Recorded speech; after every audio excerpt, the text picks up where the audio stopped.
So today I thought we'd try planting some magic beans. Now these are runner beans. They grow really tall, a little bit like Jack and the Beanstalk, and they're very easy to grow. Anyone can grow them. They're really super easy. So first get your packet of seeds. Now this variety is called Scarlet Emperor. It's a good, strong, healthy variety.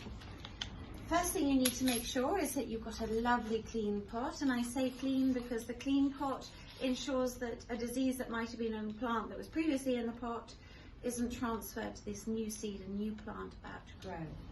The compost we're using today is a seed sowing compost, and because they're beans I have actually mixed in a little bit of multi-purpose compost. It's a nice rich compost. Fill your pot right to the surface, and if you tap it down you'll see that the level drops a bit. It just takes away some of the air pockets. I'm not pushing it down, I'm just tapping it down. You don't want to compact the soil too much. If it's too compacted, those little roots won't find any little air gaps to work their way through, and it will be too hard for the seed to germinate. Now, beans germinate in about 1 to 2 weeks, so not long. Now, in this packet there are hundreds of seeds. You don't need to sow them all. If you're just doing an experiment, just sow a couple. If you want to have a whole row on your veg patch, then yes, I'd probably sow all the seeds. Sometimes they say how many there are in here. There are 25 seeds, so probably yes, you would sow them all for a season's worth of green beans. So, next thing to do, take out your seeds. Now this is a green bean seed. They're quite large, and they're planted 2.5 centimeters deep into the soil. It doesn't have to be exact. Push them in. Doesn't matter if it's lengthways or sideways. Either way, the root will go down and the shoot will come up to the surface. So I have pushed those in and taken a guess at 2.5 centimeters down, and you'll see there that they're just below the surface, 2.5 centimeters deep. And now I'm just going to sprinkle a little bit of soil on the top. I won't compact it down, and the next thing that these beans need is water. Give it a good water.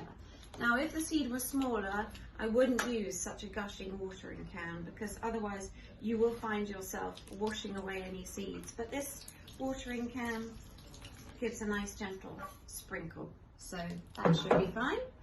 And it's coming through the bottom of the pot. Now it just needs to be placed in a nice warm greenhouse like we're in, and in 7 to 14 days you'll see those lovely beans have germinated. Now once they've germinated, we then need to go on to the next stage, which is potting on, or if the risk of frosts have all gone, then you can plant them directly outside. So for now, the next thing we need to do is to write a label. Now I have made these labels out of milk bottle cartons, and they're fantastic. They're free, they're upcycling some plastic, and another good thing about using these is that the light can travel through, so you're not casting a shadow anywhere over your pot. So I'm going to write what it is I've sown. So in this one, it's bean, there are 2 beans, and today's date. And the reason why I put the date is because then you know when to look out for them to germinate. They do take 7 to 14 days, as I said. And there we go, one planted magic bean. Try it. It's a lot of fun.